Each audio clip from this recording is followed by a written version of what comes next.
Basic trick है। एक तो लाइक और शेयर ठोक दीजिए महाकाल का धमाके, लाइक और शेयर ठोक दीजिए, 5000 लौटे दिख जाना चाहिए। Hello everyone, this is Preeshu. आज हम 2019 में आई जोकर मूवी को एक्सप्लेन करेंगे। उम्मीद है ये वीडियो आपको पसंद आएगी, so please like, comment and subscribe करना ना भूलें। तो चलिए शुरू करते हैं। मूवी की स्टार्टिंग एक ऐसे शहर से होती है जहां अमीर और गरीब दोनों तरह के लोग रहते हैं, लेकिन उनके स्टैंडर्ड में डिफरेंस होने की वजह से अमीर लोग गरीबों को कुछ नहीं समझते। इसी शहर में रहने वाला एक आदमी ऑर्थर अपनी मदर के साथ रहता था। उसे कॉमेडी बहुत पसंद थी और वो एक दिन एक बहुत बड़ा कॉमेडियन बनना चाहता था। उसका आइडल एक बहुत बड़े कॉमेडी शो को होस्ट करता था। वो अपने ड्रीम के लिए बहुत मेहनत भी करता था। फिर एक दिन हम ऑर्थर को किसी कंपनी की एडवर्टाइजमेंट करते हुए रोड पर खड़ा देखते हैं। उसके हाथ में एक साइन बोर्ड भी था। तभी वहाँ कुछ शरारती बच्चे आते हैं और उसे तंग करते हुए उसका साइन बोर्ड छीनकर भाग जाते हैं। ऑर्थर यहाँ जोकर बना हुआ था और वो उन बच्चों के पीछे अपने साइन बोर्ड के लिए भागता है।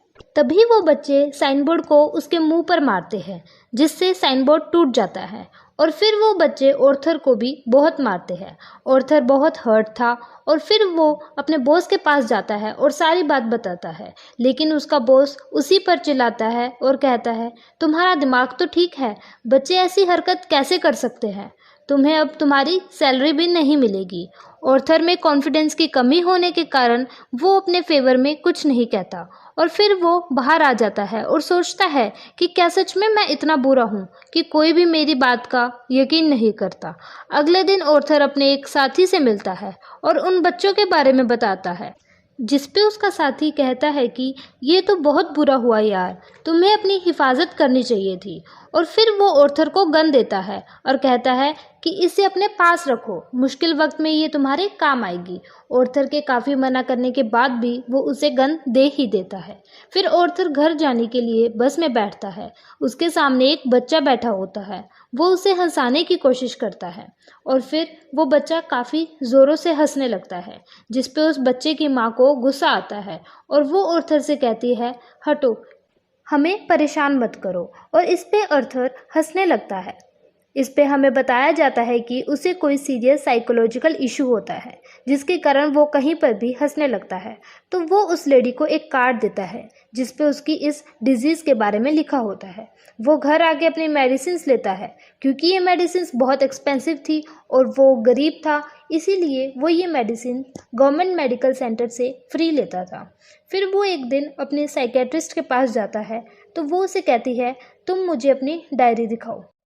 वो डायरी देखती है तो उसमें लिखा होता है कि मैं उस तरह नहीं मरना चाहता जैसे मैंने अपनी ज़िंदगी गुजारी है। फिर वो घर चला जाता है और उसकी माँ उससे पूछती है कि क्या थॉमस का कोई लेटर आया, तो वो कहता है नहीं, अभी भी नहीं। थॉमस असल में एक काफ़ी रिच मैन होता है। ऑर्थर की माँ कहती है कि अगर थॉमस को हमारी हालात के बारे में पता चलेगा तो वो हमारी मदद ज़रूर करेगा। अगले दिन उसकी मुलाकात एक सिंगल मदर से होती है, जिसके साथ उसकी बेटी भी होती है। वो ऑर्थर को काफ़ी अच्छी लगती है, लेकिन फिर वो अपने घर आ जाता है।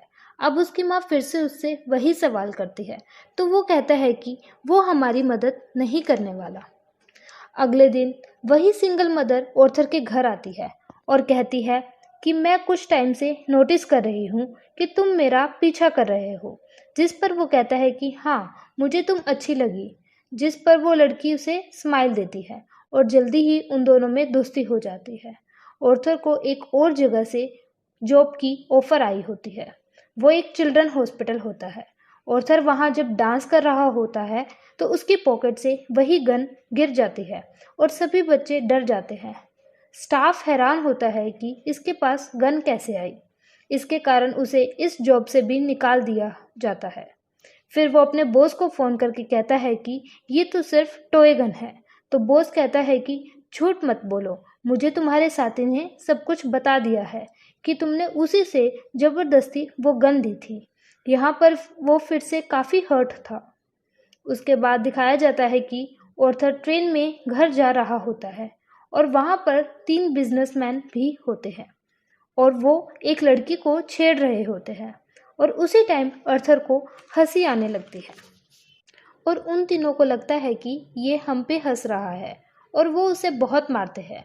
ऑर्थर उन्हें अपनी बात बताने की काफ़ी कोशिश करता है, लेकिन वो उसकी एक नहीं सुनते। तो गुस्से में आकर ऑर्थर उसी गन से उन्हें शूट कर देता है और डर कर भाग जाता है और खुद को बाथरूम में लॉक कर लेता है। तभी अचानक वो डांस करने लगता है, जैसे कि अब उसे कोई रिग्रेट नहीं है और उसे सुकून मिल गया हो। घर आके वो न्यूज़ देखता है। उसमें थॉमस कहता है कि जिन 3 लोगों का कत्ल हुआ वो मेरे ही आदमी थे और उन्हें एक जोकर ने मारा है। लेकिन यहाँ पर गरीब उन तीनों की डेथ का अफसोस करने की बजाय जोकर का ही साथ दे रहे होते हैं, क्योंकि वो सब जोकर के रूप में ही अमीर लोगों के खिलाफ स्ट्राइक करते थे। वो फिर से अपनी साइकेट्रिस्ट के पास जाता है तो वो कहती है, आज हम आखिरी बार मिल रहे हैं क्योंकि गवर्नमेंट ने हमें फंड्स देना बंद कर दिया है और अब के बाद मैं आपका फ्री इलाज नहीं कर सकती। वो फिर से अंदर से टूट जाता है और उदास होकर वहाँ से चला जाता है। फिर दिखाया जाता है कि ऑर्थर एक कॉमेडी शो में लोगों को हंसाने की कोशिश करता है और वो ऐसा नहीं कर पाता, तो परेशानी के कारण वो जोर जोर से हंसने लगता है। शो खराब होने की वजह से वो घर आ जाता है और उसकी मॉम उसे कहती है कि बेटा ये लेटर थॉमस को पोस्ट कर दो। वो उस लेटर को पढ़ता है तो हैरान हो जाता है और अपनी माँ से कहता है कि आपने मुझसे ये सब क्यों छुपाया। इस पे उसकी माँ कहती है कि मैंने ये सब जानकर नहीं किया। एक्चुअली थॉमस और मैं एक दूसरे से प्यार करते थे और शादी भी करना चाहते थे, लेकिन मैं गरीब थी और वो बहुत अमीर, तो हम सोसाइटी के कारण साथ नहीं हो पाए। फिर ऑर्थर अपने फादर से मिलने के लिए उनके घर जाता है। वहाँ थॉमस का बेटा खड़ा होता है। ऑर्थर उसके सामने बच्चों की जैसे हरकतें करता है और उसे भी हंसाने की कोशिश करता है। तभी वहाँ थॉमस का बटलर आ जाता है और कहता है कि बेटा स्ट्रेंजर से बात नहीं करते और आर्थर को जाने के लिए कहता है। इस पे आर्थर कहता है कि मैं सबके सामने सच्चाई लाकर फिर ही यहाँ से जाऊँगा। मेरी माँ और थॉमस एक दूसरे को पसंद करते थे और इनफैक्ट मैं थॉमस का ही बेटा हूँ। जिस पे बटलर कहता है कि तुम और तुम्हारी माँ दोनों पागल हो, तुम कुछ भी बोलोगे तो कोई यकीन नहीं करेगा। ये सुनकर आर्थर को बुरा लगता है और वो वहाँ से चला जाता है। घर जाने पे उसे पता लगता है कि उसकी मॉम को कोई अटैक आया है और उन्हें हॉस्पिटल शिफ्ट किया गया है। हॉस्पिटल में उसके पास 2 पुलिस ऑफिसर्स आते हैं और वो उससे पूछते हैं कि क्या वो उन तीनों को जानता है जो उस दिन ट्रेन में मारे गए थे। तो आर्थर जवाब देता है कि नहीं, मुझे क्या पता। फिर उसे पता लगता है कि उसकी मॉम को अटैक आने का कारण भी यही सवाल था जो उन पुलिस ऑफिसर्स ने अभी उससे किया। वो और उसकी फ्रेंड, वो सिंगल मदर, उसकी मॉम के पास बैठे होते हैं। तभी टीवी पर उसका वही फेवरेट होस्ट और उसका कॉमेडी शो आने लगता है। वो उसे काफ़ी इंजॉय करता है, लेकिन तभी उसे टीवी पर अपना ही चेहरा नज़र आता है जिसमें उसका फेवरेट कॉमेडियन उसका मजाक उड़ा रहा होता है। जब ऑर्थर एक कॉमेडी शो में हंसने लगा था, उसे ये देखकर बहुत बुरा लगता है और वो टूट जाता है कि उसका आइडल जिससे वो इंस्पायर होता था वही उसका मजाक उड़ा रहा है। फिर ऑर्थर घर आके न्यूज़ देखता है कि शहर की हालात काफ़ी ख़राब है। गरीब लोग जोकर का मास्क पहनकर अमीर लोगों के खिलाफ स्ट्राइक कर रहे हैं। वो सब थॉमस के ही दुश्मन बने हुए हैं। ये देखकर ऑर्थर काफ़ी खुश होता है कि पहली बार किसी ने उसके जॉब की तारीफ़ की है, क्योंकि वो सब जोकर के रूप में होते हैं। अब जहाँ पर वो लोग स्ट्राइक कर रहे थे वो एक थिएटर था जिसमें अमीर लोग मूवी देख रहे थे और वहाँ थॉमस भी था। उस स्ट्राइक को रोकने के लिए वहाँ पुलिस आती है और हलचल मच जाती है। उसी का फ़ायदा उठाकर ऑर्थर थिएटर में घुस जाता है और वॉशरूम में जाता है। तभी वहाँ थॉमस भी आता है।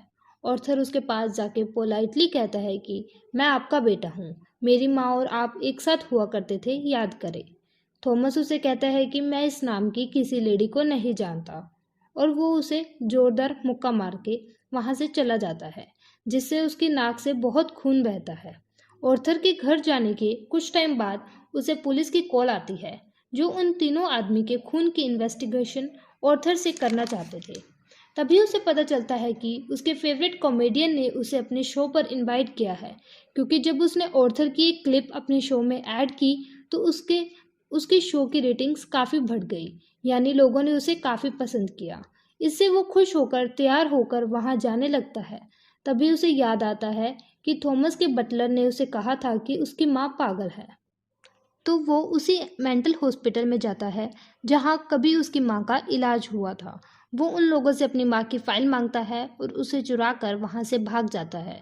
उसे पता लगता है कि उसकी माँ का किसी और के साथ रिलेशन था।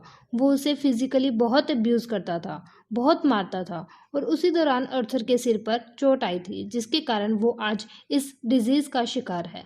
वो फिर वहाँ से सीधा अपने दोस्त यानी सिंगल मदर के पास जाता है और यहाँ एक बात सामने आती है कि असल में वो एग्जिस्ट ही नहीं करती थी। वो सिर्फ और सिर्फ अर्थर की इमेजिनेशन थी और उसको उसके विजन्स आते थे। अर्थर अपनी माँ के झूठ से काफ़ी परेशान था। वो हॉस्पिटल जाता है और पीलो से सांस रोक के अपनी माँ को मार देता है। घर आने के कुछ समय बाद उसे एक पिक्चर मिलती है जिसके पीछे लिखा था, मुझे तुम्हारी स्माइल बहुत पसंद है, बाय थॉमस। और वो पिक्चर उसकी मदर की थी। फिर उसे रियलाइज़ होता है कि उसकी माँ ने उससे कोई झूठ नहीं बोला था। वो बहुत दुखी होता है क्योंकि उसे कुछ समझ नहीं आता कि हो क्या रहा है। फिर कुछ टाइम बाद वो तैयार होके अपने फेवरेट कॉमेडियन के शो में डांस करते करते जा रहा होता है क्योंकि वो बहुत खुश था। तभी वहाँ वो दोनों पुलिस ऑफिसर्स आ जाते हैं जो इस केस पे इन्वेस्टिगेशन कर रहे थे। ऑर्थर वहाँ से भागकर एक ट्रेन में घुस जाता है जहाँ और भी बहुत सारे लोग जोकर बने हुए थे। इसी कारण पुलिस उसे ढूंढ नहीं पाती और इसी चीज़ का फ़ायदा उठाकर ऑर्थर वहाँ से निकलकर अपने फेवरेट कॉमेडियन के शो की तरफ जाता है। फिर हमें दिखाया जाता है कि वो कॉमेडियन ऑर्थर से पूछता है कि क्या तुम भी जोकर बने हो?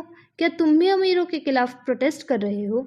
ऑर्थर उससे रिक्वेस्ट करता है कि आप मेरे बारे में लोगों को कुछ मत कहना, सिर्फ इसके कि मैं एक ऑर्डिनरी जोकर हूँ। और फिर उनका लाइव शो स्टार्ट हो जाता है। ऑडियंस उन्हें देखकर काफ़ी खुश होती है। वहाँ ऑर्थर का फेवरेट कॉमेडियन उससे पूछता है कि तुम यहाँ जोकर बनकर क्यों आए हो? तो जोकर उससे कहता है कि मैं हमेशा खुश रहना चाहता था और लोगों में भी खुशियाँ बांटना चाहता था। लोगों ने मुझे इसी रूप में पसंद किया, इसीलिए मैं जोकर बनकर आया। और फिर वो सबके सामने रिवील कर देता है कि उस दिन ट्रेन में जो 3 लोग मरे उनको मैंने ही मारा था। और ये मैं आपको इसीलिए बता रहा हूँ, अब तक कितने गरीब लोग बेदर्दी से मारे गए अमीर लोगों के द्वारा, लेकिन किसी ने उन पर ध्यान नहीं दिया।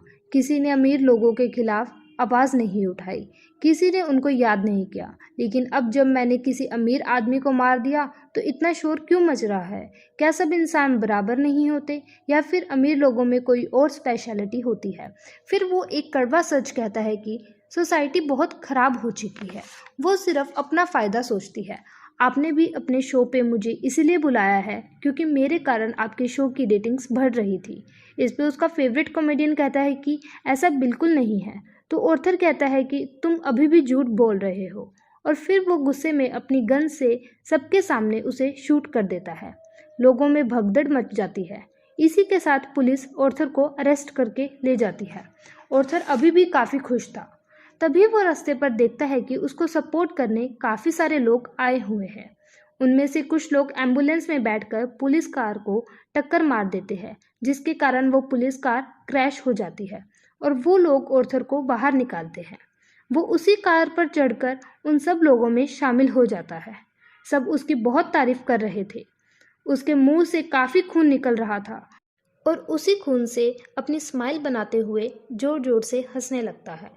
ये वो चेहरा होता है जिसके अंदर सच्चाई, दर्द और प्यार छिपा होता है जो कि इस दुनिया ने पूरी तरह से कुचल दिया था।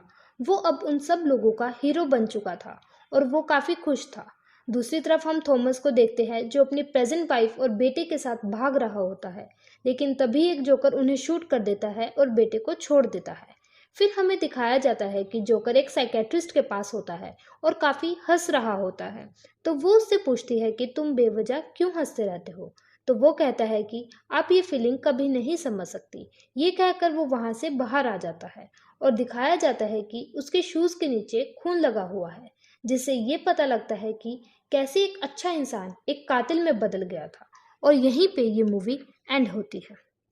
ये मूवी दरअसल आज की सोसाइटी के रियल फेस को दिखाती है कि कैसे एक अच्छे इंसान को टॉर्चर करके उसके फीलिंग्स को ख़त्म करके उसे एक ऐसा बुरा इंसान बना दिया जाता है जिसके सामने कोई टिक नहीं पाता।